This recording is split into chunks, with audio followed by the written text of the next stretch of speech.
Good evening, everybody.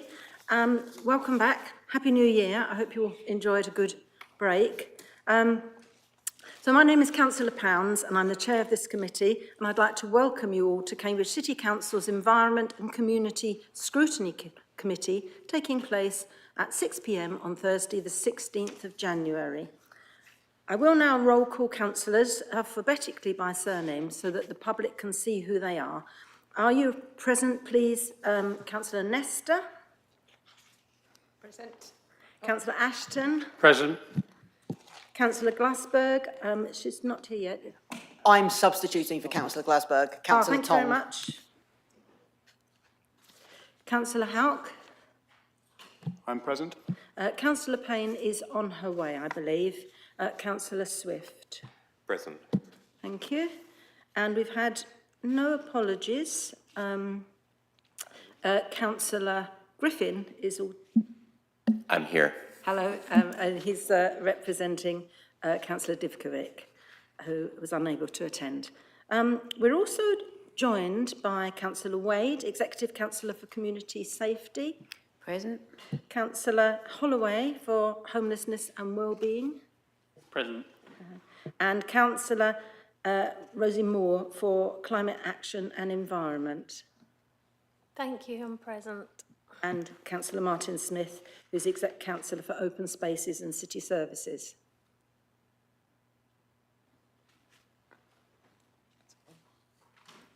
Present, Chair.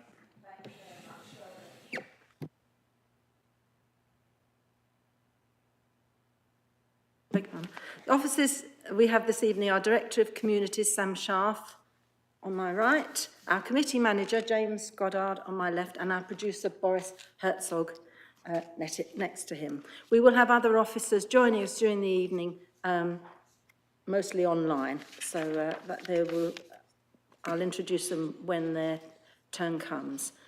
Have I missed anybody? Great. So, just some quick housekeeping. Please can those present in the room note that everything on your desk could be broadcast at some point as cameras within the room follow the microphone being switched on. If you are following the Teams meeting here in the room on your laptop, your audio, microphone and camera must be switched off. If the fire alarm sounds, please follow officers who will leave the room and exit the building via the Pease Hill staircase and exit. Do not use the lift. Please could those participating in the meeting via the live stream indicate that you wish to speak via the chat column or raised hand option. Please switch off your microphone and camera unless you are invited to speak. If a report officer drops out from the committee due to poor broadband signal, the senior officer present will take over their presentation report and respond to questions. So the process for each agenda item will be the relevant officer will give a brief introduction to his or her report. The Scrutiny Committee will then discuss the item and may ask questions of the officer or the Executive Councillor for clarification. At the end of the deliberation, I will ask the committee to vote by a show of hands on the officer's recommendation. In the event of a tied vote, I will have casting vote as chair. At this stage, the Executive Councillor will be asked to make a decision. If the view of the Executive Councillor differs from the view of the Scrutiny Committee, the decision will be deferred to the Leader of the Council. Only those present in the chamber can vote or propose or second recommendations. I may choose to call short breaks during the proceedings if needed, and if you require a break, please indicate to me at any time. Right, I think that's everything. So we'll move on to agenda item 2. Could you please declare if you have any declarations of interest and identify which application the declaration relates to? You do not need to declare things that do not relate to items on the agenda. Councillor Tom. I am a member of Abbey People, which relates to the community grants item. For the sake of convenience, I'll probably just abstain. Thank you. Councillor Ashton. It's the same. I'm a ward councillor for Cherry Hinton, and under the 106 report, there are some items which relate to Cherry Hinton. Thank you. That concludes the declarations of interest. Moving on to agenda item 3, minutes. Thank you very much, James, for very thorough minutes. Does anybody have any comments on the minutes? Councillor Tom. Hello, Councillor Glasberg sadly can't be here tonight, but she had a comment she'd like me to make in her stead. On page 6, it notes that Councillor Pound said she'd have received a recent briefing from officers covering, amongst other topics, 1, the Happy Bee scheme, 2, a report on the impact of the herbicide-free policy impact, specifically progress on the use of the new machines for clearing pavements and curbsides instead of using herbicides. Councillor Pound offered to circulate details to committee members. I've been told that several councillors were sadly unable to open this report, and also the proposed meeting of the herbicide-free working group hasn't happened yet. I was wondering if we could get some sort of update on that. Thank you, Councillor Tong. Yes, Councillor Smart, would you like to update us, as this is your brief, or if not, I'm happy to do so. Well, I can certainly get officers to get back to Councillor Tong if that would be good. Yeah, so we did get some updates, but there's a little bit of delay because some of the information wasn't available. I think I had some email exchanges with Councillor Hall. So I know that the officer in charge is Alistair Wilson, and that he is meeting some more councillors, and we're looking at the issues. Basically, we've stopped using herbicides in the city, which I think everybody welcomes. And so it's a case of finding alternatives that really work well in every area. So the matter is in hand, but Councillor Smart will respond to, is it Councillor Payne you mentioned, I think? Yeah, if she'd like some information urgently. Thank you.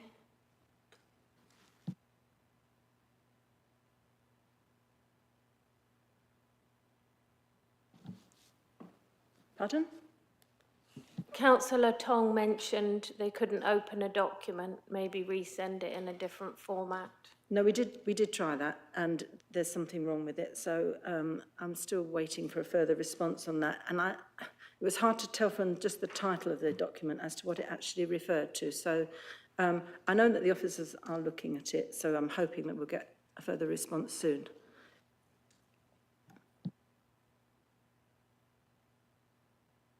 Councillor Smart. Sorry to come back, Chair. I was going to say, perhaps if Councillor Tong could email me exactly what he requires, then I can get that sorted, because just to be clear, okay? Thank you. Thanks That very will be much. very helpful, yeah. So do we have any? Sorry, can I just jump on that? Because it Yes. was an email, I think, to several people, which came via you. So if these documents could just be distributed maybe to everybody who was on the original email list when they are ready, that would be good. Think so. Yeah, certainly, yeah. Any other comments on the minutes? No, so I think we can take that the minutes are agreed. Thank you very much, James. So now we're moving on to agenda item 4, public questions. We have one public question received this evening. Welcome, Anthony. Thank you. So we have read your question. The Executive Councillor and its Councillor Smart will be responding for up to 2 minutes, and then you may ask a supplementary question if you wish to.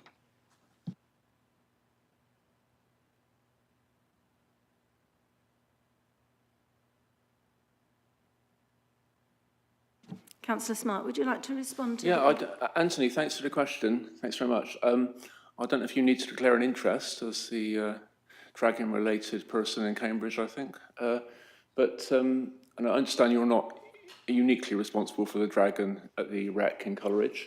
But I think if you want to organise an event to celebrate its being there for a while, I think it's 10 years, isn't it?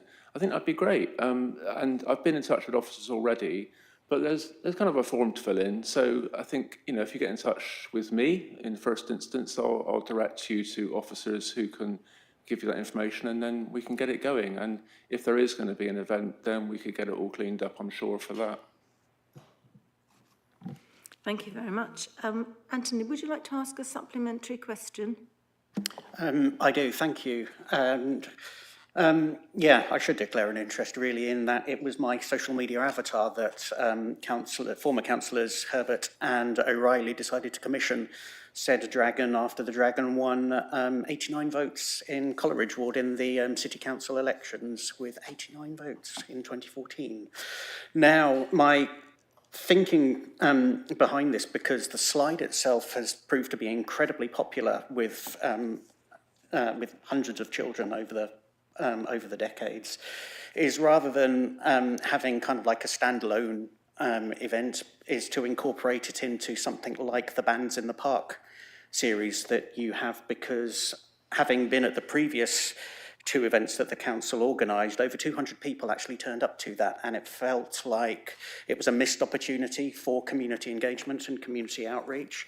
And so from there I was thinking about whether officers could think about what events, what new groups, what courses and what new facilities to ask the residents coming to that, to such a summer event, could be asked, you know, at outreach stalls, given that late last year we had that event at Coleridge Community College, and not many people wanted to turn up to a community action event on a very cold November night, quite understandably.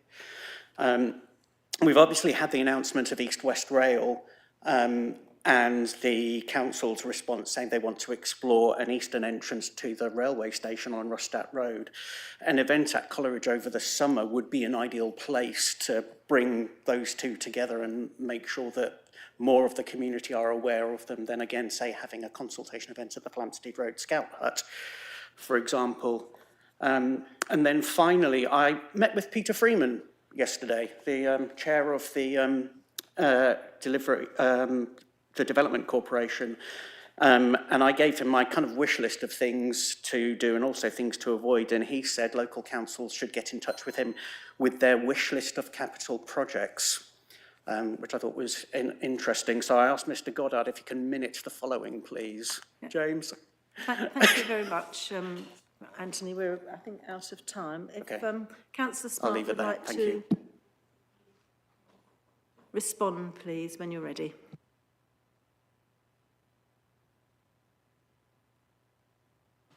Sorry, Chair. Thanks very much, Anthony, through to you, Chair. I think my feeling, you know, you put me on the spot, is these, I mean, I used to organise events when I was an officer at the council myself, a children's festival, and, you know, it's great to have events organised for residents, and especially in our recreation grounds, which are great, and it's good to bring children and families together in their local communities. I think it's probably better if those things are organised bottom up rather than top down. That would be my opinion. So if residents want to get one of these things organised, that's what I said in my first answer, that would be good. I mean, if you wanted the council to run something, you know, if that's what you're saying, you seem to be saying, then that might be possible, though, you know, we work as a team, that's not my portfolio, so I can't say yay or nay on that.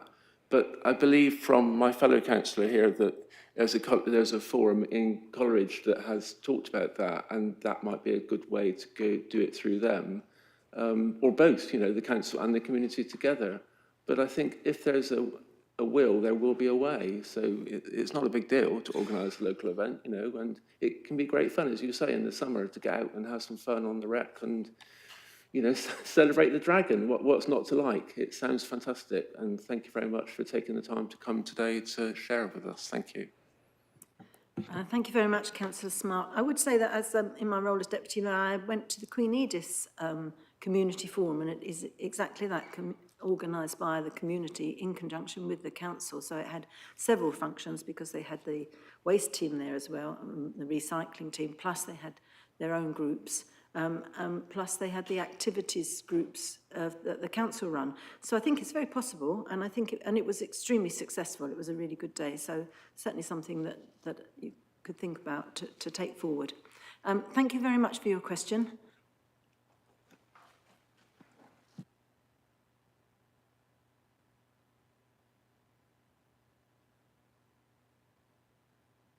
Moving on to agenda item 5 now, and this is the review of methodology of Hackney carriage vehicle fares. The recommendations are on page 19 of your agenda pack.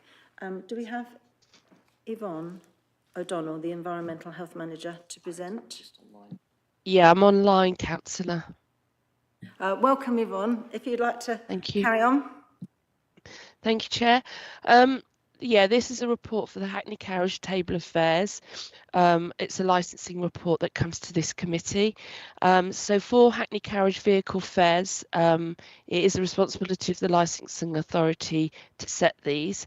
The fares comprise of three charges. You've got the tariff, which is what you see when you start a journey in a taxi. You've then got your subsequent distance and waiting time, and then you have extra charges for things like carrying of bikes, journeys with more people, etc. In January 2019, the Executive Council of this committee agreed that the fares would be reviewed every year using a methodology to increase the fares in line with the Consumer Price Index. It was agreed that this process would then be reviewed every 3 years. A review is now due here in 2025 in March. So we're going through this process at the moment. Public consultation was held, which included both members of the public and the taxi trade. We received 44 responses. 31 believe that the table of fares should continue to increase in line with the CPI, and no changes should be made to the extra charges. Responses can be found in Appendix B of the report, which is page 27. And so I refer to the recommendation, and this is to agree the methodology to continue to automate fare review in line with Consumer Price Index for the main tariff, subsequent distance and waiting times, and to review the process of any extra charges every 3 years, bringing again to the Environment and Scrutiny Committee following consultation. Thank you, Chair. Thank you very much, Yvonne. Now, this has already been discussed at the Licensing Committee and was not requested for pre-scrutiny, so we may have a debate, but we don't have to have a debate. Is there anybody who particularly wanted to speak on this topic? Councillor Houck? Thank you. Just briefly, I mean, I have no objections to the recommendations. I would just like to comment on the low number of responses. At least it sounds like a low number of responses in the consultation. So do we know who these people were? For example, were these the drivers? And could it potentially be, could the consultation process be improved in the future to have more responses? Thank you. We quite often get quite low responses for anything to do with licensing and taxis. The responses we received was a mix from members of the public and the taxi trade. If we can improve the way we consult that, and anyone's got any ideas, that's really helpful. But we do use the council's City Lab to consult on. We also went out to speak to the trade. We updated our website, and we attended the Taxi Trade Forum to get the information out to as wide as possible within the community. Thank you, Yvonne. And I know that the matter was very thoroughly discussed with the trade and in the forum and also in the committee. So, yeah, I think possibly we've done everything we could on that one. But as I say, as Yvonne said, any suggestions are always very welcome. Do we have any other comments? No. In that case, we'll proceed to the vote, please, which is the recommendation on page 19, which is that we continue to complete this automatic fare review as stated. So can I have all those in favour, please? Unanimous, Chair. That's great. So that is passed. And can I ask the Executive Councillor, who is Councillor Rosie Moore, if you're happy to accept the committee's recommendation? Thank you. Yes, I'm happy to accept. That's good. Thank you.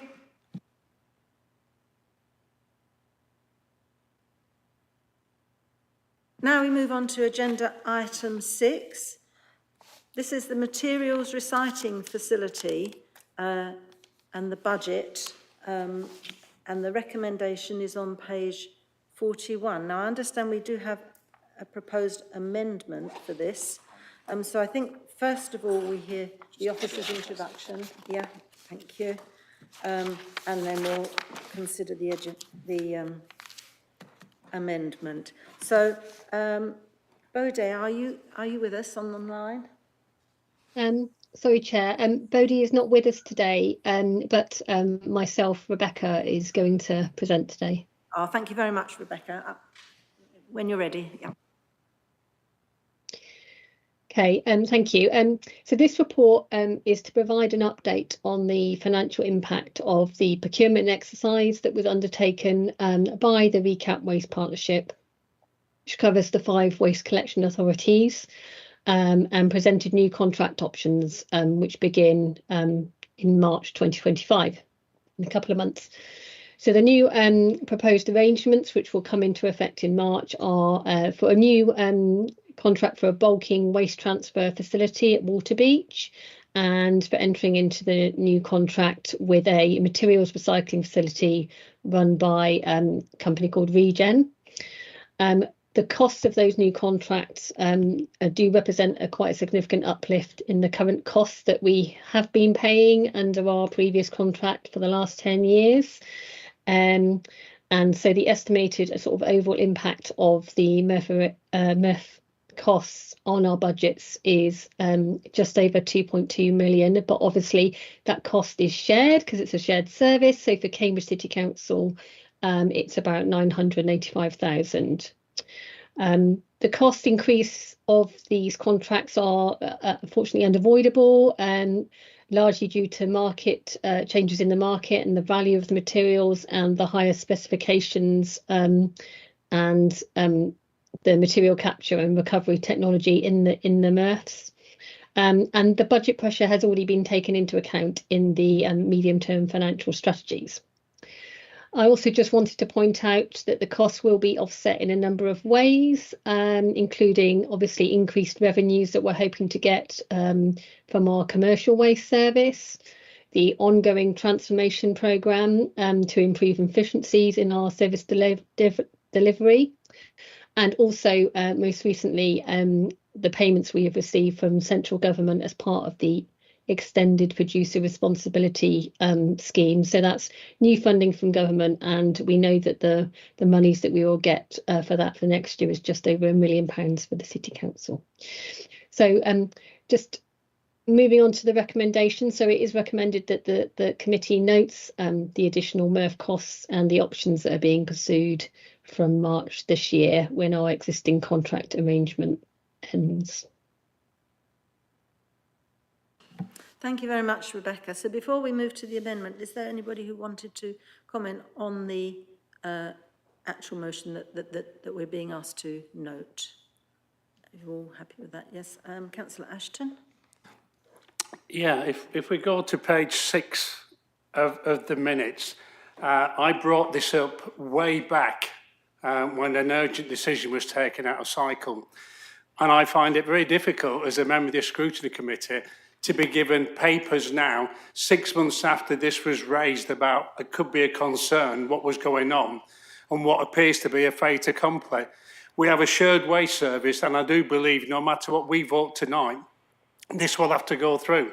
And I think the powers that be need to be aware that we need to be told at the earliest possible stages when these things happen, so we can make comments on what's going on, we can make proper observations, rather than it's thrown to us now as, yeah, we've got no choice, we have to do it. So I'd just like to put on record my feelings to say this was raised by myself ages, it's over 6 months ago, regards what was going on, an out of cycle decision. We knew what was going to happen, and the Scrutiny Committee has not had the chance to really debate and look at the alternatives. What we're being given is, this is what's going to happen, and that's not what should happen at a Scrutiny Committee. We should be given options that we can look at, discuss and vote on. So I find this very difficult. Thank you, Councillor Ashton. Councillor Tong? Hello. So to begin, I do want to thank officers for their work on this report. I understand that they have to work within very tight considerations, both financial and time-wise, and I really don't want to deny that effort was put in here. But as Councillor Ashton has acknowledged, I really don't think councillors have had the opportunity to adequately scrutinise these proposals, even though they have been discussed at a prior meeting to a certain extent. I think there is very little here to actually scrutinise, because there is such a shocking lack of consideration about the environmental impacts, particularly when it comes to carbon footprint, that there is really nothing we can say about it. the Cambridge City Council really does pride itself on the strength of its leadership when it comes to tackling the climate crisis. And I think voting this through would really undermine that. I don't think it would show that strong leadership, and it shows that we're willing to make decisions blindly. So I can't be comfortable approving this today. I wish I could go into more depth, but again, there is so little information about the environmental impact. There's really nothing for me to actually discuss. And I really do appreciate Councillor Houck bringing an amendment to this that I will be supporting. It seems like the most responsible thing to do. Thank you, Councillor Tong. Councillor Moore, would you like to respond? Yes, thank you. Regards to the options, it has been actually a very, very long process because the procurement process started, Rebecca could maybe correct me, but over 2 years ago, and it was done as a group, as Rebecca said, through the RECAP partnership.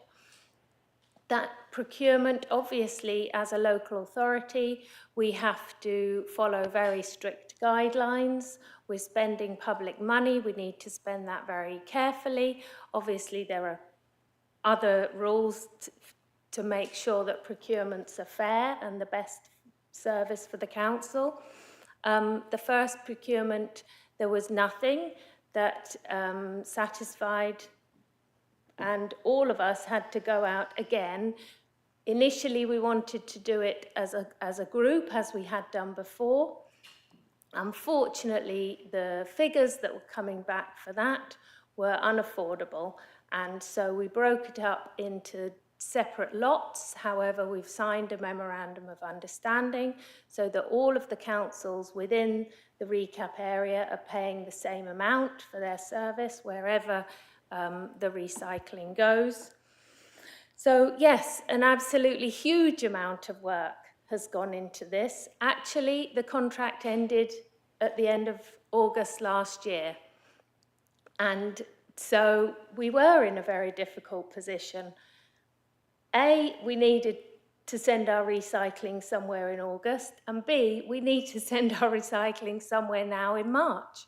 So I absolutely do not support, A, the options for recommendation are to note, so I don't actually understand what would happen if it's not noted, but really the decision has been made, and the councillors that were involved in that were myself as the lead councillor for this council, and there were 2 councillors, because the portfolio holder has changed, who've been involved in this, Lib Dems from South Cambs.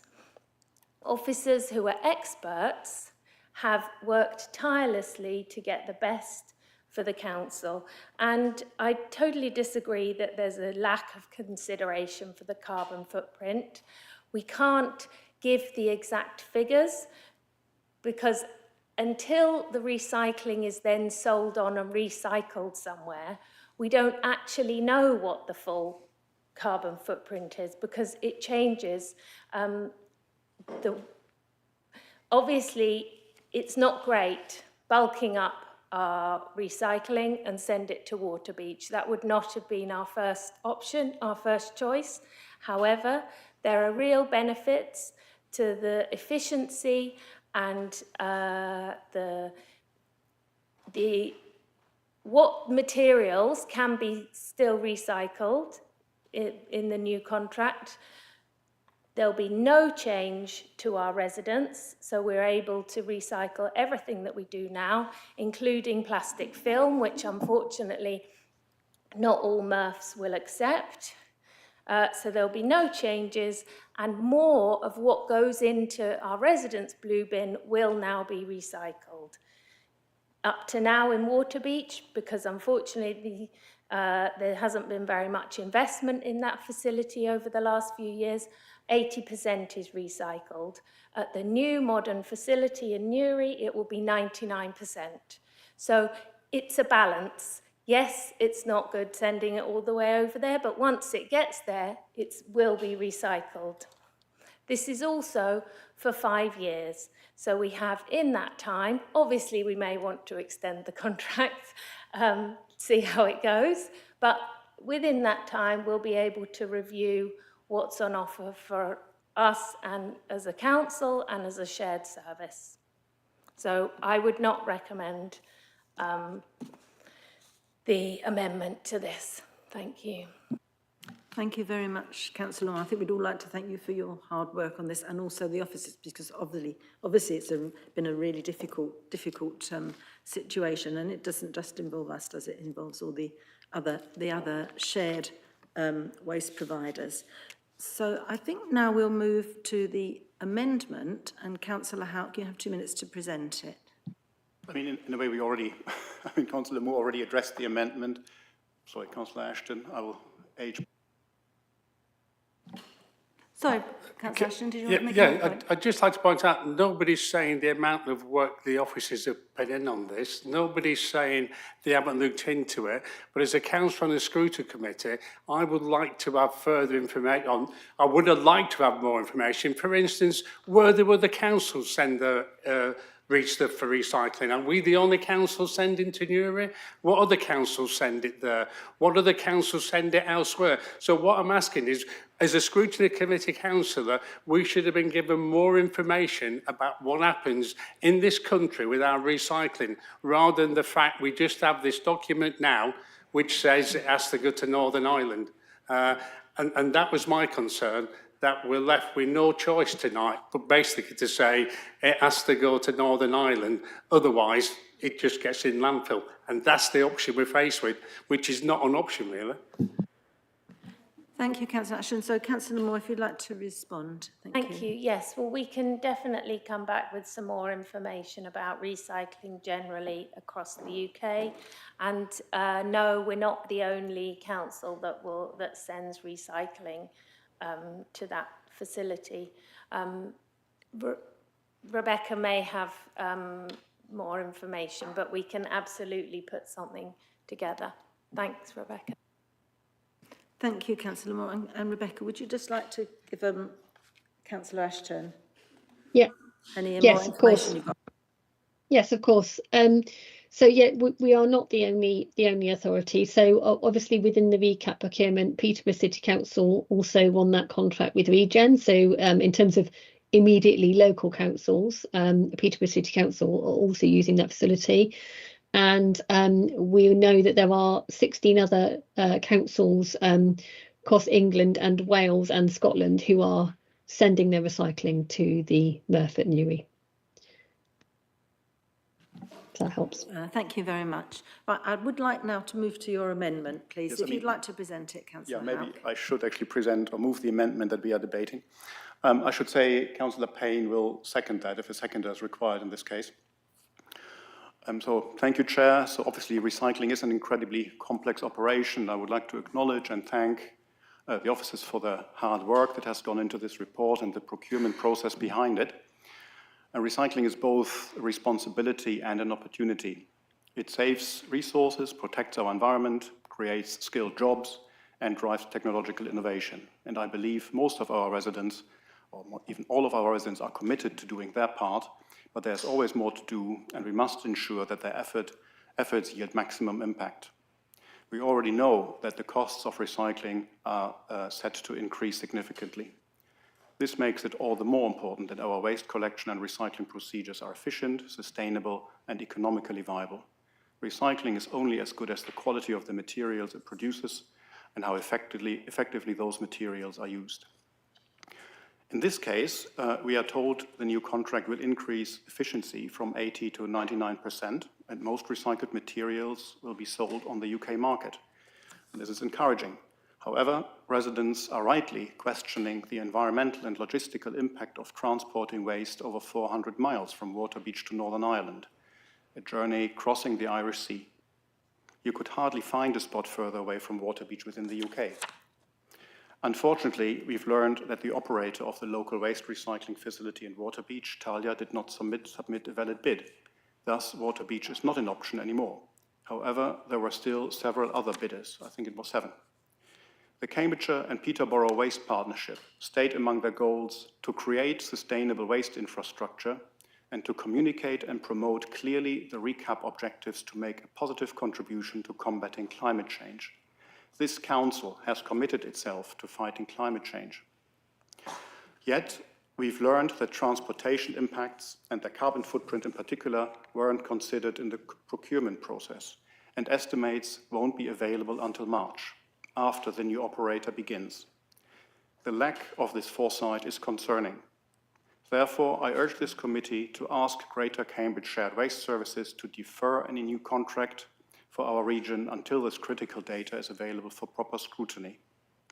And to be absolutely clear, recycling has great environmental, economic, and social benefits, and I will diligently keep separating my own waste at home. We are not doing this to rubbish recycling or to find excuses for not to put our waste, to separate our waste. We hope that, as a result of our amendment, we can more confidently reassure our residents that their recycling efforts are making a meaningful difference and that Cambridge, with its partners, is a leader in sustainable waste management. Scrutiny of environmental impact is essential to achieving this goal, and I hope this committee will take the necessary steps to ensure transparency and accountability and support our amendment. Thank you. Thank you, Councillor Howe. Councillor Payne, did you want to second the motion now or reserve your right? I'll reserve my right, please. Thank you. Did anybody else want to speak on this? No. Thank you. In which case, Councillor Payne, would you like to go? I'll speak now. Thank you, and a huge thanks to Councillor Hook for the really careful and diligent work he's put into what's quite a complex amendment. And we wanted to make sure on our side that we thoroughly understood it, I think, and what the work that had been done so far to evaluate the carbon impact before we brought this forward. So I know you've worked very carefully with officers, and a huge thanks to Rebecca as well for her time on this. I think, as the Executive Council says, it is about finding that balance, isn't it, between finding the balance between the improved recycling that moving to the plant in Northern Ireland will enable and what the carbon impact of that is, and so the two need to balance one another out. And I think really what we're asking for is to simply see that, to be reassured that there is overall a net benefit in this, that we're not moving to better recycling but at the expense of carbon, because that doesn't necessarily put us into a better position. The Executive said that she doesn't yet know the carbon impact. We won't until March, and I'm just quite surprised really, is with every other item that comes through these committees, one of the considerations we've said as a council that we will evaluate is the environmental impacts. And that's exactly what we can't see. In fact, when you look on page, I think it's page 44 of the reports, and it says the net zero carbon, climate change and environmental implications, it says none, which for an item about recycling and sustainability just seems absolutely laughable to me. So I think this might be the right thing to do. We're not suggesting it isn't, but I think what we're looking for is reassurance and the information to understand that it really is. We're not asking for this to be stopped, just to be deferred until that information is available, so every councillor in this chamber can make a sensible decision. I think in terms of the impact on our residents, in terms of what they put into their bins, there might not be an impact, but already we've had it into our emails, it's been on social media as well, that the idea of a council shipping their waste to Northern Ireland to most sensible people does sound quite shocking, and I think what we need is to have the information to respond to them, to say actually this is why we're doing it, if it is indeed the right thing. And so for us to do our roles as community ambassadors in that way to encourage recycling within our own communities, I think we would find that information really valuable. So this is brought forward not to be critical of any of the work that's done or necessarily even to oppose it, but simply to ask for this information to be with us so we can make a fully informed decision. Thank you.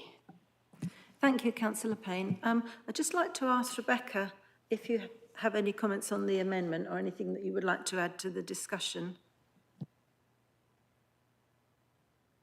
Well, only to say that you know, we are completely prepared to have those conversations with the contractor when the service starts in March to help build up this information that you know, that is needed, and you know, and they will be more than willing to help sort of do the work that's needed and do some further calculations to provide, you know, further information.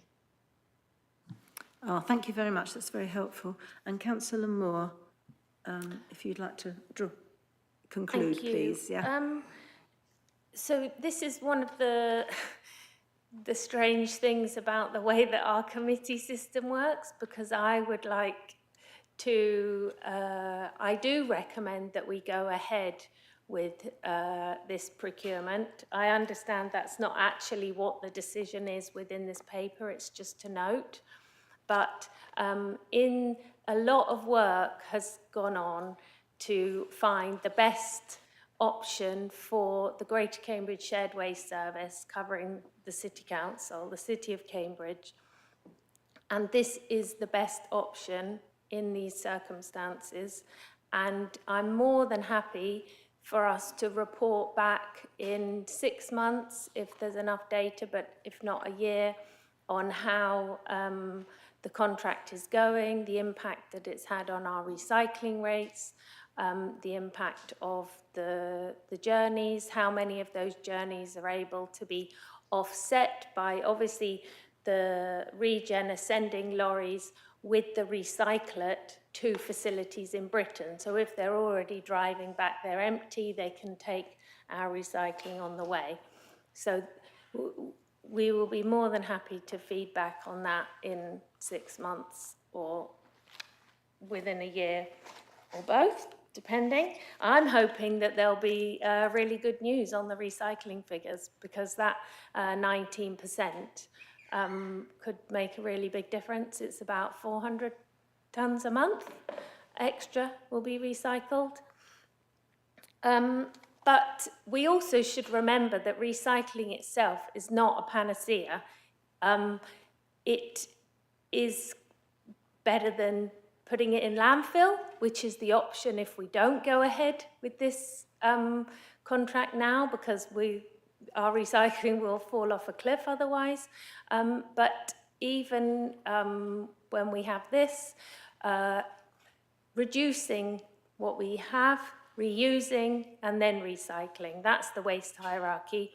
And Rebecca and the team at the Greater Cambridge Shared Waste Service have been working on the comms around this, to come to Cheney's point about residents asking whether it's worth it. It's absolutely worth it.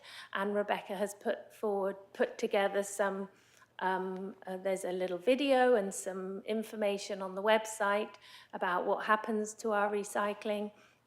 But also, if you have any other requests for info that can help residents so that we get the best recycling, for example, needs to be clean, needs to be dry, ideally crushed, but also what can be recycled, because we don't want to be sending contamination to Northern Ireland. So if you have any specific questions that you would like answered, then the team would be happy to answer them and also put them on the website so that they're available for all residents.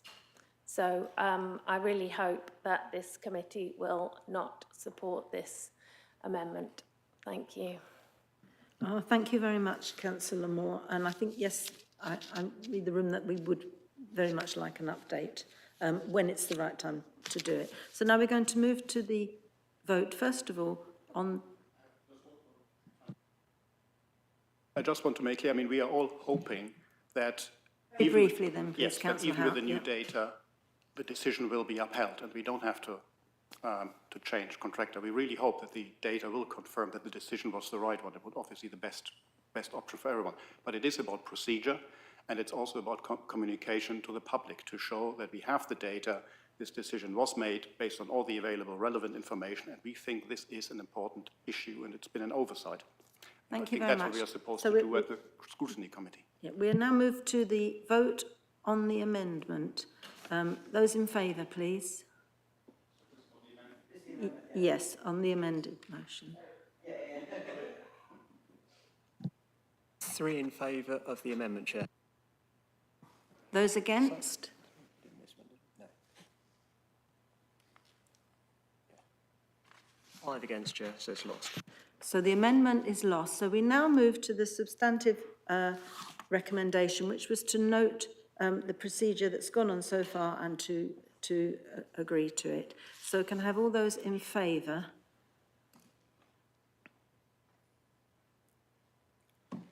Four in favour, Chair. Those against? 3 against, Chair. Oh, 4 against, Chair. So I have my casting vote and I support the recommendation to note. So it's passed. Obviously, I've Councillor said a few Moore, times already will you that accept our recommendation, please? That's what I mean. It's a strange system, but yes, I've said a number of times I support going ahead with this. It's the best option. And I'd just like to once again thank the team. It's probably quite a relief once it all actually gets going, because it has been a very long, challenging process.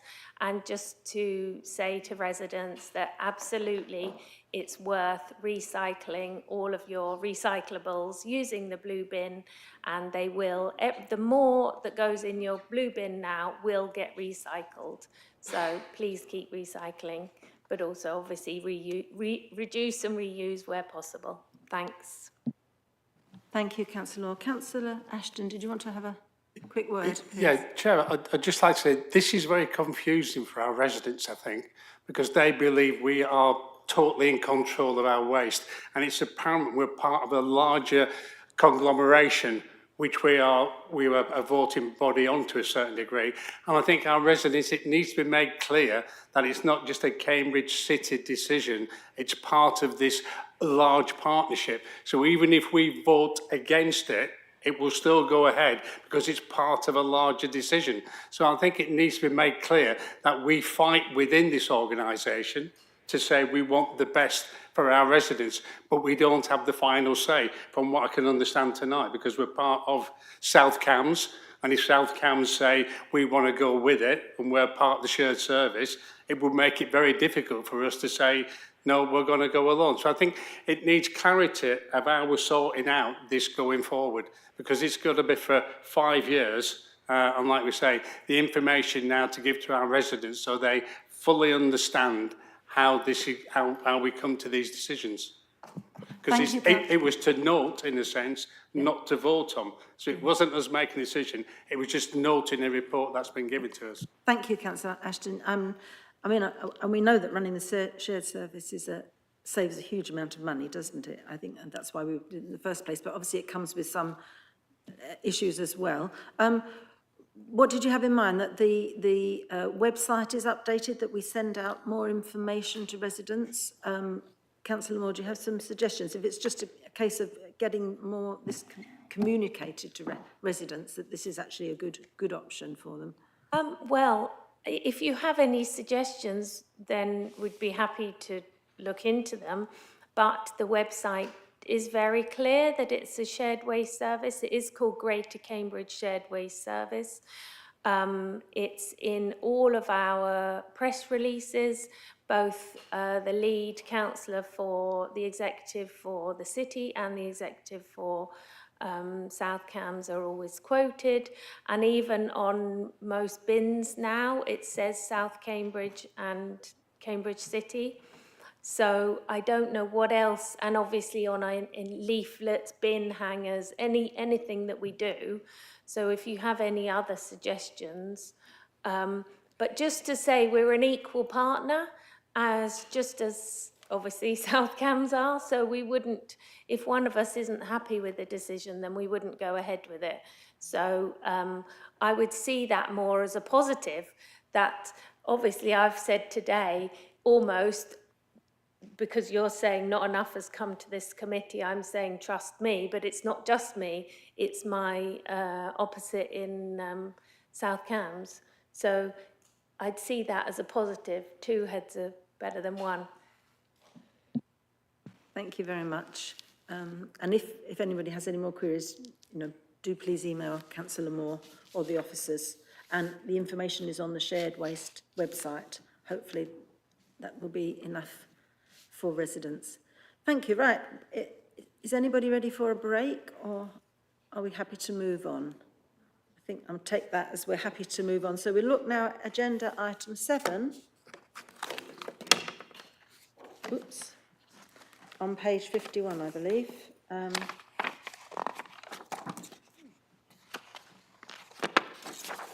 We have 2 agendas tonight, which has made it a little awkward. Yes, so apologies. Yeah. So we're now looking at community grants, and this is with Councillor Rachel Wade, Executive Councillor for Communities, and we have a report by Julie Cornwell, who's our Community Funding and Voluntary Sector Manager. And the recommendations are on page 51 of your first agenda pack. So it's Julie. Here's Julie. Great. Welcome, Julie. Over to you. Thank you, Chair. Good evening, everybody. So the paper is seeking approval of the proposed community grants to voluntary and community organisations for 2025-26 as set out in Appendix 1 and 2 of the report. The report also provides an update on the work of the grants team to date in 24-25 and informs committee of future plans. You may remember that the Community Grant Scheme review was carried out in June 2024 and it saw three main changes. One was the introduction of a twice yearly small community grant scheme, replacing the previous small community grant scheme and area committee grant scheme. That was for applications with a value of £5,000 or less. The continuation of the annual main community grant scheme for applications with a value over £5,000 and the introduction of multi-year funding agreements for specific provision within the city.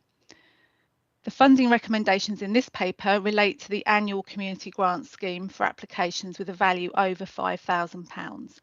There's a budget of £528,000 for these. We received 70 applications and a total of £1,111,000 was requested.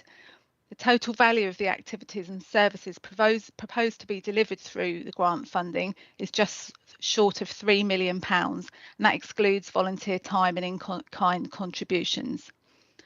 I also have a quick update for you. The first round of the new £5,000 and under grant scheme closed on the 14th of January, and I'm pleased to inform you that we had 49 applications with over £166,000 requested against an available budget of £70,000.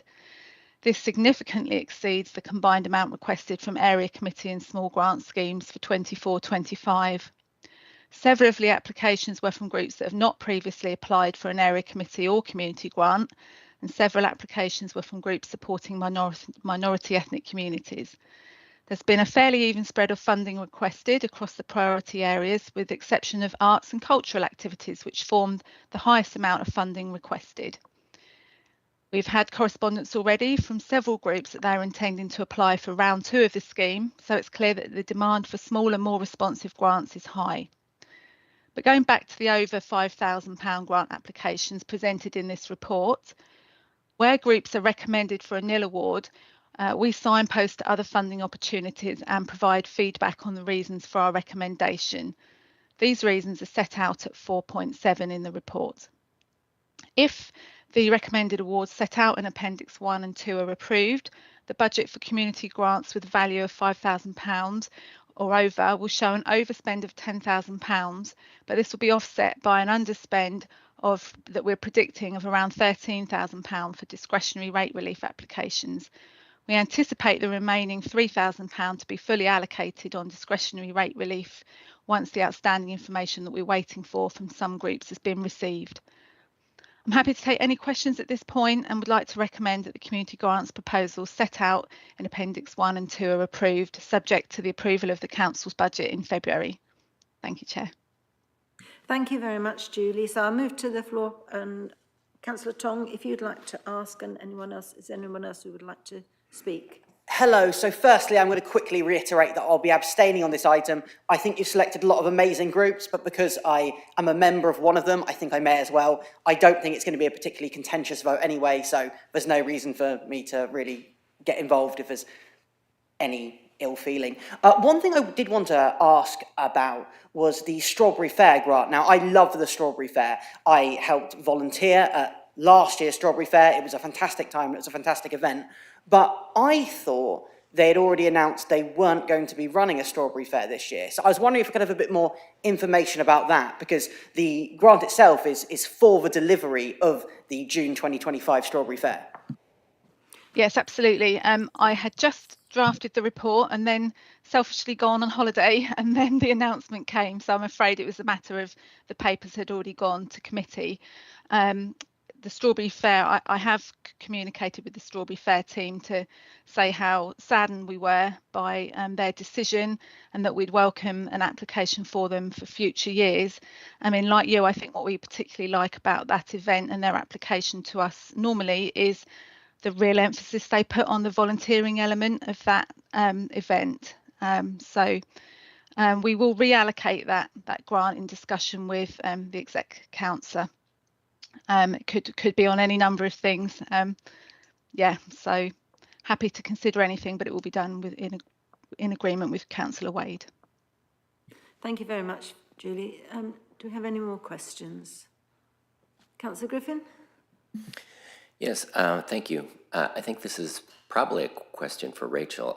I was really happy to read about the funding for the Ukrainian refugees, and I would just like to know a little bit more about the impact on the community and what kind of feedback we've been getting from that. Thank you for your question. Thank you, Chair. Yes, I was lucky enough to go and visit the group in the summer to look at the work in the community.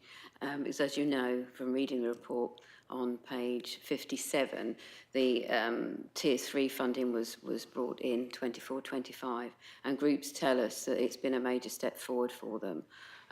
Because they can think more long-term about the activities that they undertake in the community. And certainly the feedback that I had was that they are established enough now and confident enough now to be looking to give back to the community. The 47,000 odd that's been awarded under Tier 3 for the successful projects will enable refugees from Ukraine to improve confidence and ability to speak English. And it also enables them to access crafts and well-being activities in the city. So it's been a useful way of opening up and making that money accessible to the group. Thank you. Thank you very much, Councillor Wayne. That's really, really good to hear. I just wanted to ask about the digital platform, actually, Julie. How's it going? Yeah, thanks. We're at the point where we're going to be having a meeting next week, a clarification meeting with our preferred provider, subject to the discussions or clarification responses we get in that meeting. We should be able to move forwards with formalising that. We're certainly on track to launch all of the grants for the next funding round on the digital grants platform. I think perhaps we were optimistic about how long it would take from the point of signing the contract with the provider to how long it would take for the system to be live.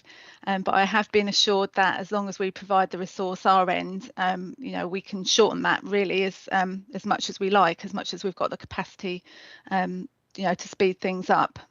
So we're on track, and it's exciting, and I can't wait to tell you all more about the preferred provider, but really until we're at a point that we're able to formalise that, I won't say any more if that's okay.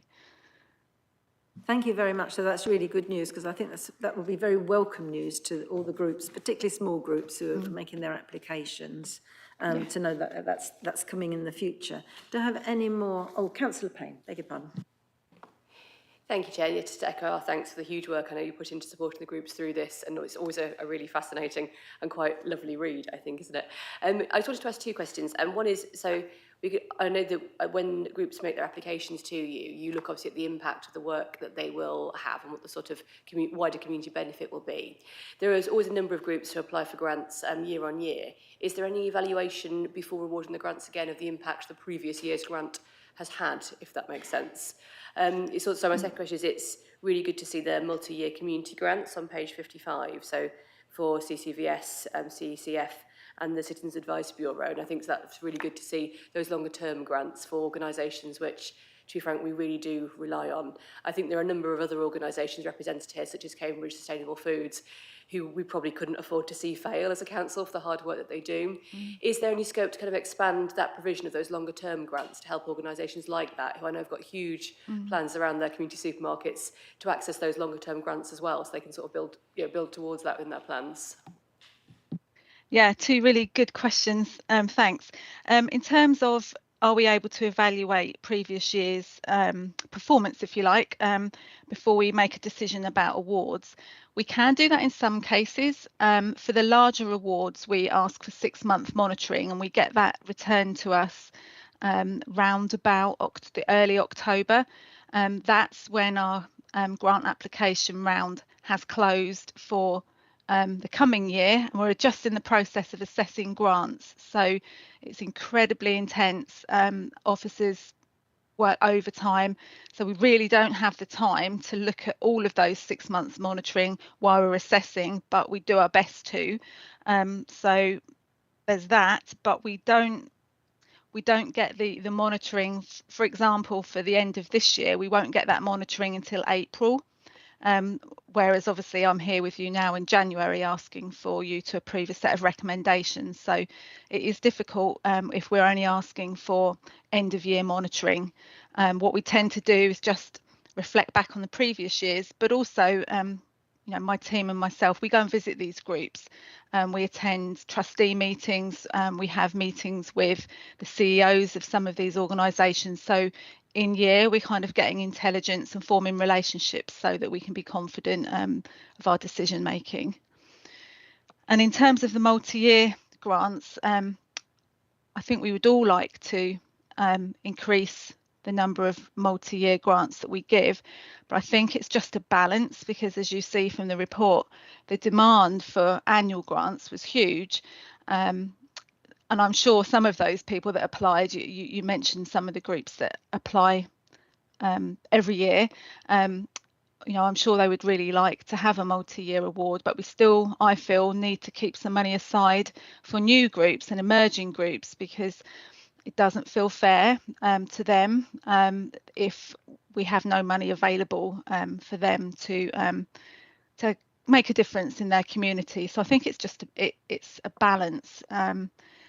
About just over £450,000 of our overall grants pot will be going on the 3-year grants. So it's just working out, you know, how do we want to tip the balance and have less in our annual grants pot.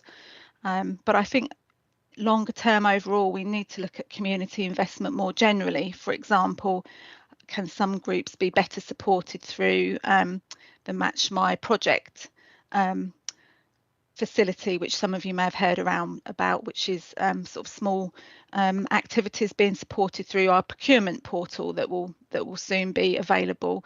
Perhaps we could look at different way to do 106. You know, I think we need to look more collectively about how we're supporting our communities. Thank you very much, Julie. And Councillor Swift. Thanks, Chair. I'd like to follow on from what Councillor Payne was saying about Cambridge Sustainable Food and food justice in Cambridge. And Cambridge City obviously has a really proud, is at the forefront of food justice. I've been going around all the different places to talk with the people. On Tuesday, I was at the Trestle Trust and in East Chesterton visiting people, and I'll be getting back with the information that I've been gleaning from that later on. I think this question is really for Councillor Wade. It's really just to have an update of the overall position of sustainable food in the grant applications within Cambridge City, please. Thank you, Councillor Swift. Thank you, Chair. Yes, Cambridge Sustainable Food, as has been noted, is a leader in the Food Justice Alliance of Cambridge, and they are moving the dialogue along, so much so that they are working on a new charter, they're working on a new approach. We have news of a conference on the 26th of February, which is going to be titled A New Approach to Food Security. So it's looking about around building stronger communities together and to build on the 5 years of collaborative efforts that we've had so far, and talks about food insecurity and how it impacts on people's emotional well-being. So that's a really positive move, I think. They are very, very crucial in anchoring all the different offers around the city. And as we know, that story has moved on and evolved with the social supermarkets, which Councillor Payne also referenced. So it's an evolving situation, and although it's a shame that we need to have this offer, it's fantastic that we are all pulling together in a collaborative way to make the process comprehensive for our residents that are in need. And the team are a crucial part of that, as are Cambridge Sustainable Food, because it is a collaboration between all of us. Thank you. Thank you, Councillor Wade. I'd just like to add that as Deputy Mayor, I visited Cambridge Sustainable Food before Christmas, and in the run-up to Christmas, they were packing vegetable packs, you know, a Christmas dinner pack, basically, and they packed over 1,000. And they were just a fantastic team, and it was such a good idea as well, you know, a complete Christmas dinner was there, apart from the meat or nut roast or whatever, and it's such a fabulous thing for our residents. So thank you very much, Julie, for your work in supporting them, and I think we all appreciate very much what they're doing. Is there anybody else who wanted to speak? No, I think we're all happy now. So I'd like to move to the recommendation, which is on page 51, to approve the grants as laid out in our pack. Can I have everybody in favour, please?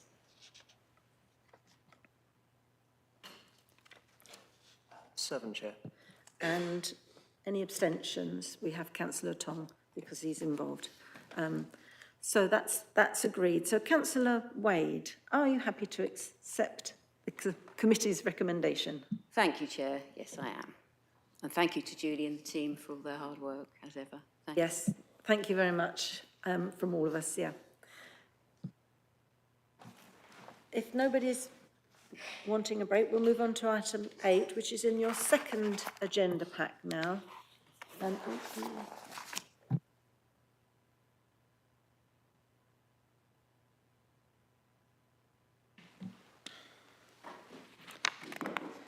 So we're now looking at item 8, which is a decision for our Executive Councillor for Community Safety, Homelessness and Wellbeing, Councillor Cameron Holloway. The recommendation is actually on page 3 of the second agenda, and the report is being made by Ian Ross, and we're looking at S106, money for sport and recreation. Welcome, Ian. Good evening. Thank you, Chair. Yes, the report tonight is for recommendations for approval of further Section 106 funds to 15 more projects around the city. It is relating to more strategic sites and facilities compared to some of the previous reports that we've brought to you, which were open to groups and community organisations for facility improvements and equipment investments. Ian, I'm sorry to interrupt you. The sound is not clear, so I'll just check with our IT and see if we can make it better. Okay. So it's your end, Ian. I don't know if... Okay. Hopefully maybe just speak up a bit, please, yeah. If I can perhaps hear you now. The use of generic funds is nearing full allocations across the wards. And we're now also seeing the need to allocate some specific site contributions. These were sort of agreed back in 2016-17, so we're now becoming sort of towards the 10 years to be able to be used. And so in the report tonight, for some of the projects, you'll see these are specifically looking at investments at the Kelsey Carriage and Netherhall Sports Centres for investments there. Some of the other projects to note within the report there are the investments at Nuns Way, Pavilion and Recreation Space. And this is alongside some of the work we've been doing with women in sport and local groups to enhance the facilities there for better use by women and girls. And these investments will be taken forward working with groups there and Chesterton Eagles Football Club to set up women's football teams on that location. Also, another investment to look at following the success of the hyperlyzer and ultraviolet disinfection equipment installed at Parkside Pools, funded by a previous round there. We'd like to roll out the same technology to Abbey Pool too. So to close, this report really seeks further allocations of more generic funds to strategic sites. These will all be completed over the next 14 months to ensure they're all used within a timely manner. The projects will be rolled out by the sales of the recreation team and other council officers, or will be given as grant awards to external organisations with community use agreements. The appendices to this report in B, C and D also note now remaining generic funds across the 3 contribution types for communities, indoor sports and outdoor sports, also noting now some specific site allocations too. I'm happy to take further questions. I have my colleague Tim here as well, who can help on Section 106 inquiries.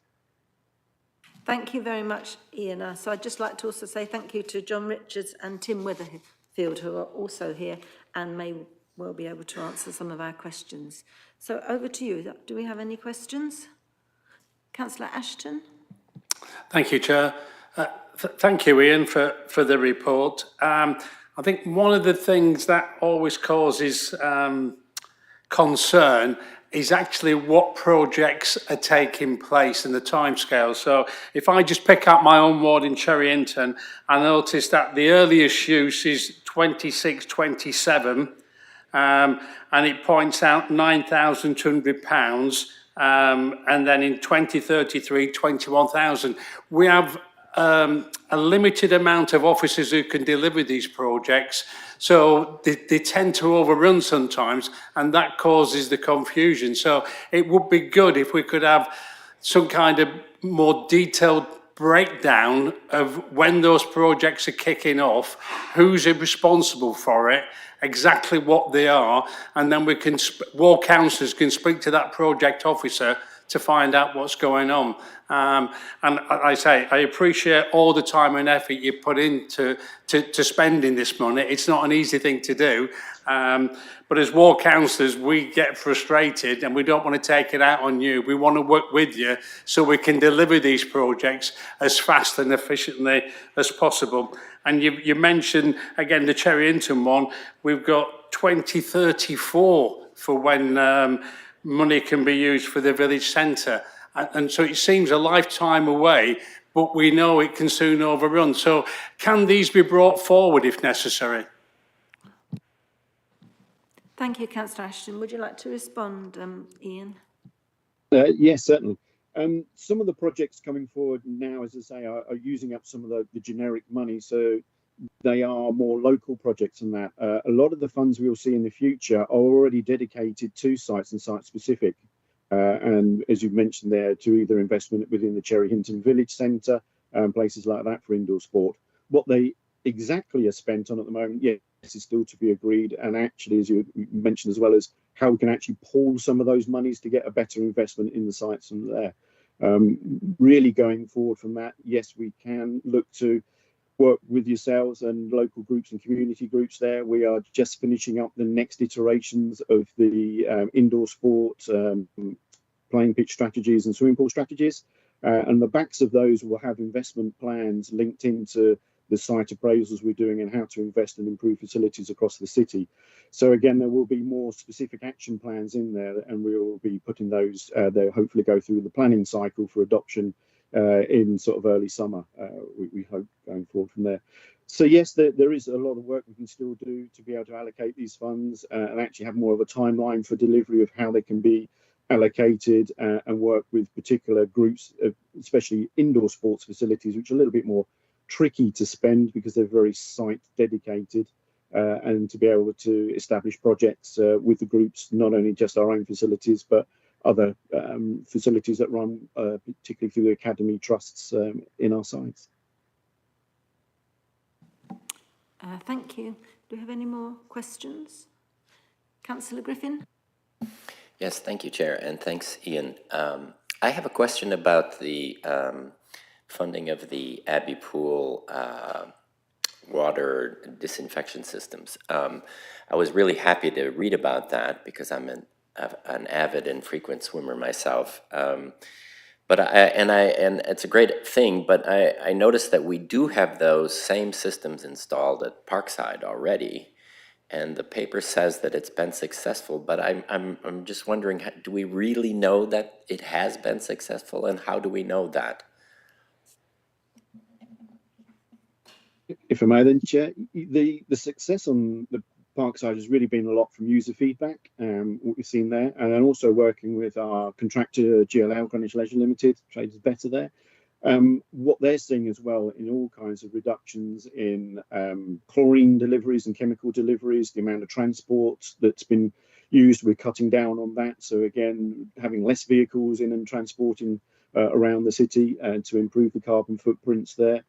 The other bit there is the water environment there, particularly again with feedback from the swimming clubs and the diving clubs there that the water quality is very much improved for those as well. So generally, yes, we are seeing that, and the less chlorine we can actually put into the pools as well sort of really helps with people who do sometimes suffer with skin allergies as well. So it's really based on some of the general feedback we are seeing through the general public and through our contractor. Thank you. Thank you, Ian. Do we have any more questions? Councillor Nesta? And thank you very much, Ian, as well. I just wanted to note on page 12, point 8.7 about Nuns Way Pavilion. It's just great to see that the project has been informed by research with teenage girls. And it's just perhaps more of a general question as to what more can we do in our parks and open spaces to help women and girls like feel safe, you know, sort of, that's just general. Yes, on that, as you say, we've been working a lot with the Women and Girls team, and we looked at 3 specific sites around the city, Nuns Way, Jesus Green, and King George V Recreation Ground in Trumpington there, as a general overview of how different sites could be used and improved. So we do have some action plans from the reports there that we are working internally with officers of how we can bring improvements to the open spaces. Some of it in the early, perhaps, implementation we could look at is better wayfinding and better signage, and that's notes of what's actually in the open spaces. So again, on projects we are looking potentially to bring more towards the groups that we were engaged in, that did walkarounds within the parks, of what that could look like, and have those kind of plans and better information, not only on our website, but actually is signage as you enter the parks and open spaces as well. Thank you, Ian. Did you want to comment at all any more? No, thank you very much. I mean, it's always just great to see that actually, you know, research informs decisions, which is very important. So thank you very much. Do you have any more questions, any more debate? No. In that case, can we move to the recommendation, which is on page 3 of the second agenda?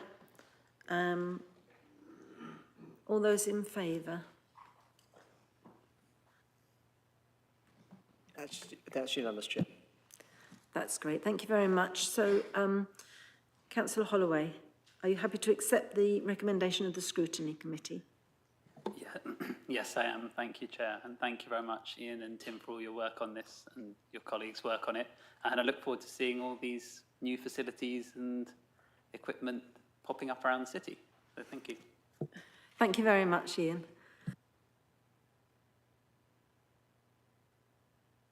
Agenda item 9,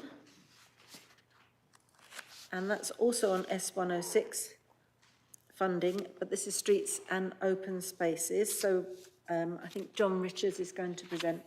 Welcome, John. Thank you for coming along. And our executive councillor is, I'll find it. John, if you'd like to go ahead. Thank you, Chair. Can I just check that you can hear me okay? Yes, thank you. Great. Loud and clear. That's lovely. Good evening, everybody. Thank you. So this paper is one of a series covering differing Section 106 contribution types over the last 12 months, and I'm very glad to have Tim Weatherfield supporting me again tonight. The report recommendations focus primarily on those outdoor play provision generic contributions that need to be used soonest and where overall value can be enhanced by pooling these alongside contributions secured for specific sites. It also provides an update on progress with projects already committed in section 3.4 and 3.5 of the report, and I'm glad to update you that the enhancements planned for Pearl Close are in fact moving forward very, very quickly. So that work should be fairly imminent within the coming months, I'm pleased to report. And the report further looks ahead to a further range of improvements and priorities, which will be funded from specific contributions for play and informal open spaces over the coming years. So Section 106, as I'm sure you're aware, is running down, and there's certainly very little generic funding remaining. So it's particularly important that we make the most effective use of the remaining funds that we do have. and are also in a strong position to secure more funds where they're needed. So the council has historically taken a programme-based approach to utilising available Section 106 contributions, and that's particularly important as we moved into a time where our resources are becoming increasingly stretched, and we have traditionally prioritised the projects and the contributions that were secured first, those that are reaching their potential expiry date the soonest, and where we might otherwise need to return monies to developers. So last year in March, we brought forward to this scrutiny committee a paper on the new business intelligence platform, Passport 365, that we've been using to assess and rank all of our play areas across Cambridge. And this is already proving to be a very, very useful tool for us in terms of identifying where we ought to be focusing investment over the coming years. So Appendix D of the report identifies a range of sites across the city where this platform is currently suggesting we would benefit from future investment. As you're probably aware, when we presented that platform last March, we stressed that it's very much a live tool and is updated as each assessment is done on the condition of our play areas and also the catchment around those play areas potentially using it. So it's a very dynamic tool which is being updated in real time as we proceed. So whilst Appendix D identifies a target list that we think is going to be the priorities for investment at this point, they may change over time. So just a caveat there. So play equipment is very expensive, but by pooling remaining generic and specific contributions together, we can make really meaningful improvements to important sites across 5 separate wards across the city, as recommended in this report. At Lammers Land in Newnham, at Romsey Rec, at Nightingale Rec in Queen Edith's, Ditton Fields in Abbey, and Riley Way in Cherry Hinton. So thank you, Chair, and I think that's all I would really wish to say at this point. But before handing back to you for any questions and debate, I'd like to just open up to Tim to see if he has anything that he'd like to add. Thank you. Chair, I think John has said everything that needs to be said at this stage, but happy to answer any questions. Thank you. Thank you both very much. It's a very nice, clear report for us. Thank you. Councillor Swift. Thanks, Chair. I'm not quite sure about the funding mechanism, but I'd like to ask a question about Chestnut Rec, which is, my wife and I walk through Chestnut Rec most evenings on the way to the river for our riverside walk, and it's in the winter, it's completely dark, and if you were a lone female, it would be you wouldn't want to walk through there. There's 3 alleyways, or 4 alleyways, including the Chestnut Grove entrance to Chestnut Rec, and I'd just like to ask, what's the funding mechanism for putting a new sort of street light in the park next to the play area so that it would actually make it safer for people to traverse Chestnut Rec in the evening? Who should I apply to for that, please?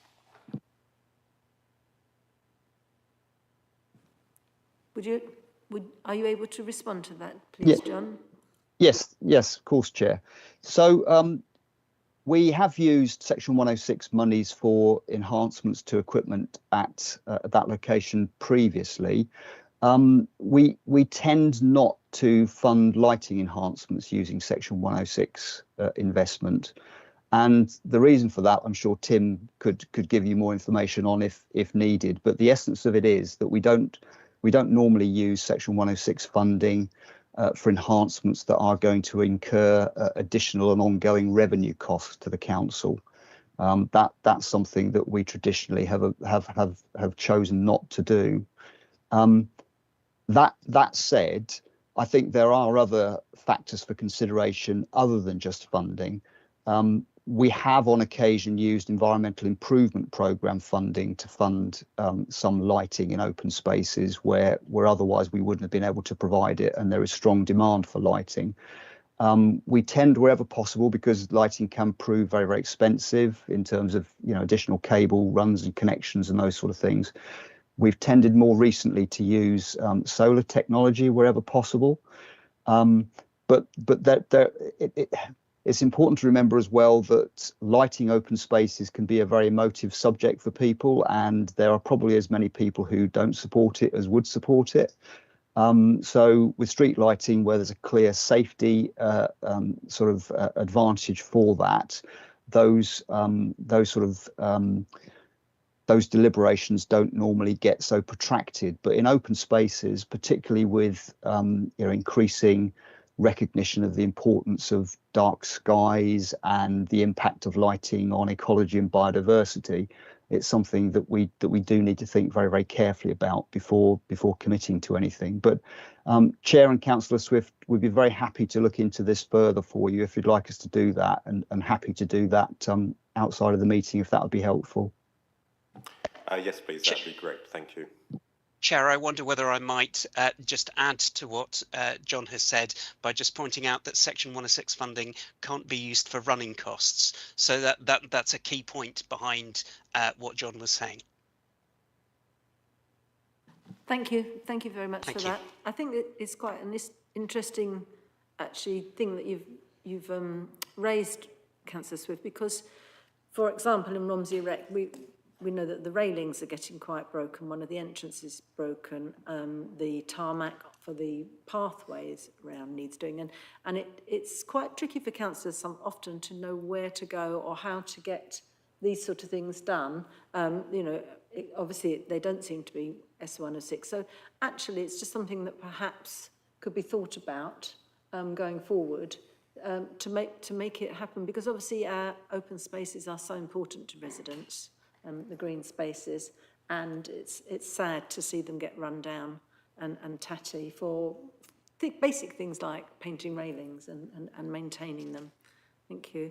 Importance of involving local residents to the best of our abilities in any of those decisions. I mean, one should be able to find out if it's 50-50 or if a majority wants lighting or not. I mean, it might depend on the open spaces, whether it's spaces where lots of people go for a walk or where people might go bed watching in the evening, I don't know. Same with play equipment. Maybe different areas have different requirements. I mean, I'm assuming there are consultation processes, there are councillors, resident associations, but I think it's really important to do the best we can. It does also come back to the question about safety for women and girls, I think, in using the spaces if they're dark and not well lit, then that's also an issue. Councillor Ashton, please. Thank you, Chair. First of all, I'd like to put on record my thanks to Tim Weatherfield, my sparring partner over the years, who is always fast in responding to my questions. We don't always agree on the answer given, but I do get a reply, I do get a response, and it's always very fast as well. His reports are always very detailed, but sometimes it's hard for us to see through what's going on, and that's because he gives us so much information. So on page 32, for instance, Cherrington Rec, I noticed there's a £41,400, and the earliest time limit is 2027, and I can't see what we're spending £41,400 on Cherrington Rec. I know what I'd like to spend it on, but again, as a ward councillor, unless my memory is going, it's possible with my age now, I can't remember being consulted on for what's being spent on that. John also mentioned earlier on about our passport for play areas now, and obviously Cherrington Hall is used extensively for play, and we have got issues now with the condition of not the play equipment but the surfaces, which have become a mud bath. So I was wondering, is there an easy fix of using 106 monies to maintain the surface so we don't have the mud bath? Because what happens is, I think, we report that to the executive councillor, he goes back to the officers, then we have to go back to see if there's a fund available for it. And it seems to me when we got this money that it should be an easy fix when we got bad conditions on the football play equipment, that it could be easily an easy fix. And especially now we've got this new way of making sure our equipment and the areas are safe to use. Thank you, Chair. Thank you very much. Would you like to take that one, John or Tim? Yes, Chair, can I perhaps if I can come in first of all, if that's okay. Thank you to Councillor Ashton for his kind words. I would just highlight that in the appendices on the availability of Section 106 funding, that is future contributions that have been received for use, either the generic contributions or the specific ones. But we need to take a programmed approach, as has been said previously, to make sure that those generic contributions with the shortest time limits are used first, and the reports and the recommendations coming forward are to help make sure that those contributions can be used first, allowing then consultation with local councillors and communities about the details of those projects. Councillor Ashton has mentioned that there are some specific contributions there where it's not clear how that money is being used. That's simply because those are the contributions that have been collected for future projects, but the details of those future projects haven't been finalised yet. That will be very much for future phases of our programme, for engagement with councillors, to make sure that those details they have an input into alongside the local communities. So the fact that we are trying to focus first of all on those contributions that need spending first, that's a sensible thing to do. There will also be, in due course, an opportunity for councillors to be involved in those longer term projects. I hope that helps. Thank you. Thank you very much. And John, did you want to come in as well? Yes, thank you, Chair. Yeah, so Section 5 of the report, Councillor Ashton and Chair, as Tim has alluded to, is about the forward-looking programme of work. So we have another 41,400 of specific contributions to utilise in Cherry Hinton to allocate to further projects. It's not about projects that we've delivered in the past. In terms of maintenance and maintenance of surfaces particularly, whilst we can't use Section 106 funding as Tim has outlined for ongoing revenue spend and maintenance works, what we can do is seek to invest monies to improve surfaces, to give us a better level of service and a longer design life, which can help reduce ongoing maintenance costs if we've got more robust equipment and more robust surfaces that we're dealing with. So we have to work within the rules that are set for the allocation of this type of funding. And we seek to do the best that we can all the time. But certainly when we get to delivery stage of all these projects, we're very, very keen to incorporate the views of local members and other people locally to get their input to what they feel that the needs are in each of these spaces. So as officers, we've got a good idea, and from the Passport 365 work and priorities that's recommending, that guides us to a certain extent, but ultimately we still want to talk to local people and get their input. That's very, very important. Thank you, Chair. Thank you very much. I think the involvement of local councillors is very, very welcome going forward. Do we have any more questions? Councillor Swift? Thanks, Chair. Yeah, it's just really coming back to the light in Chestnut Rec. If it's not S106, is it actually EIP, or who should I go to rather than beating around the bush? It's quite a straightforward thing, I'd have thought. Should I go to the EIP people instead? Thank you. Chair, if I may, myself and my team currently administer the EIP programme as well.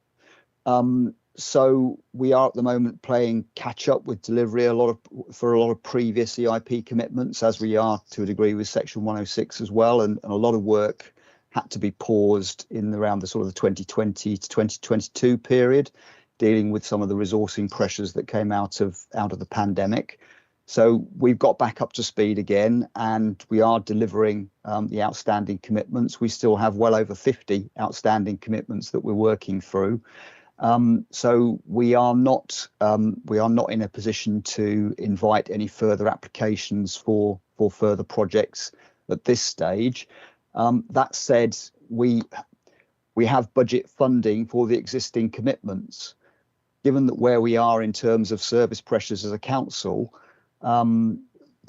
we may well find that you know, environmental improvements will not be a priority for the council to fund going forward. So I think there is always that risk. So at this stage, we're not in a position, Councillor Swift and Chair, I'm afraid to say that we will be inviting another round of applications, for instance, this year or next year. But we certainly are taking stock of the monies that have been allocated to projects that we're working through the delivery of at this stage, to see if there will be any further, if there'll be any monies left over from previous allocations that we might seek to make the best use of. And we'll be having a discussion with the executive councillor and senior management team about how that might best move forward if we do find that we have money still to allocate. So I'm afraid I can't give perhaps as positive responses as you might like, but Chair, hopefully that does explain the position. Thank you. Yes, that's clear. And I think we'd all like to thank you for your very careful husbandry of the S106 money, because it would be awful if it had to be returned to developers. So thank you very much for that. So I'll have a final question from Councillor Ashton, and then we'll go to the vote. Thank you, Chair. John, as you rightly pointed out, you have that many projects on the go and a limited amount of officers to deal with them. And every time a project starts, it always unearths something that wasn't first envisaged. I was wondering, is it possible to give us an update, not tonight, but a document to say these are the projects that are currently being finalised under S106, and what you would hope is the timescale for them to finish, so we understand where you are with the projects at the moment, and then we know going forward when we can look at then taking others forward. Because again, as I've said earlier, we don't want to put unnecessary pressure on by saying, oh, I see the report says we've got a time limit, we can start then, when you're trying to finish off on other projects as well. So again, it's trying to work with you to make sure we're very efficient in what we're doing and planning. Thank you, John. If you'd like to respond. Yeah, I'd be very happy, Chair, to discuss that further with Tim outside of the meeting. I mean, we certainly do our best to make information available through the Section 106 web pages on the council's website, and try and keep those regularly updated with progress. But you know, we're always keen to see if we can do better. So I'll be very happy to take that away and discuss further with Tim. Be very helpful. Thank you very much. If everybody, sorry. I think Tim's Tim, you'd like to have a last comment. Thank you. Yes. My mute was on. Forgive me.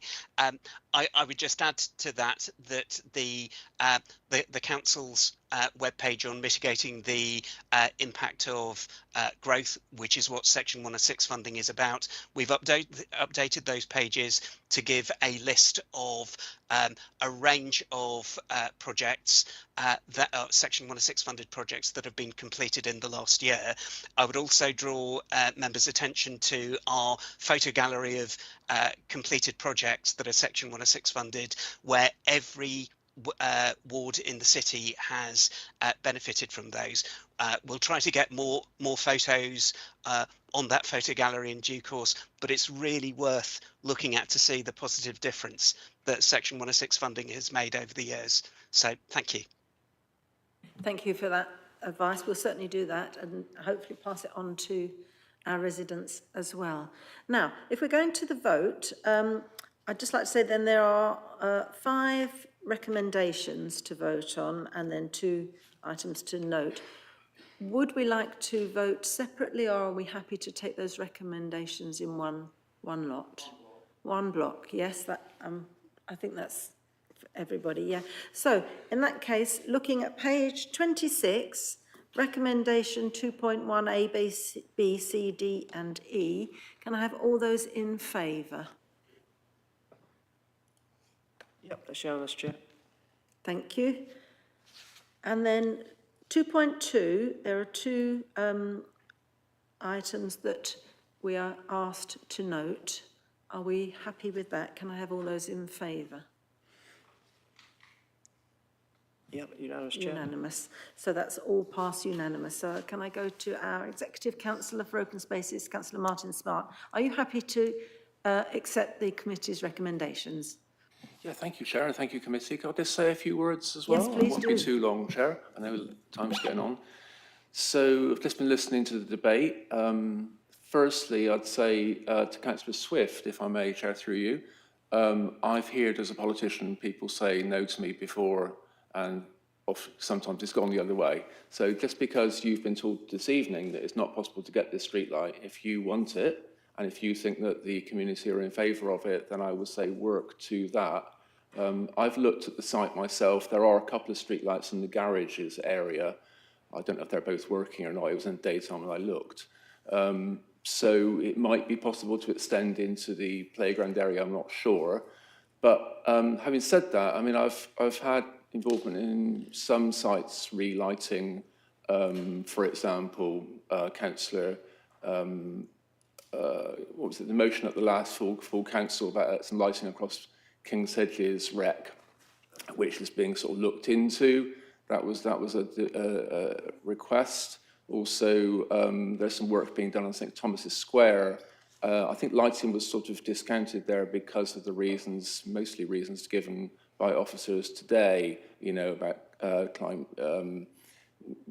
sort of things like biodiversity crisis and bats and things like that, and preferring darkness, not lights, and so on. It's just different communities require different things, I suppose. But you know, that's what I say to you. In terms of Councillor Ashton, I'd say a lot of the information you've asked for is in the report this evening, and we can get more information for you. But of course, remember, officers have limited availability to perform, you know, this sort of information requests, aside from getting their work done day to day. And just finally, you know, there are 14 wards, 42 councillors. There's a lot of demands on time. The officers who have spoken this evening work very hard at delivering this programme. I believe we do a fantastic programme of delivery of funds that contributed by developers, and I'll continue to work with officers to maintain that. Thank you, Chair. Thank you very much, Councillor Smart. So that concludes items where we need to debate. We just have agenda item 10, which is a record of an urgent decision, which is the appointment of conservators to the River Cam. 4 people have been appointed. So we just note that. And that brings us to the end of the meeting. So thank you all very much for very, very valid and useful contributions and very good discussion. So I'd also just like to thank our officers, thank Sam Schaaf, thank James for excellent minutes, and Boris for our IT, and thank you to the officers who are online. And I wish you all a very good evening.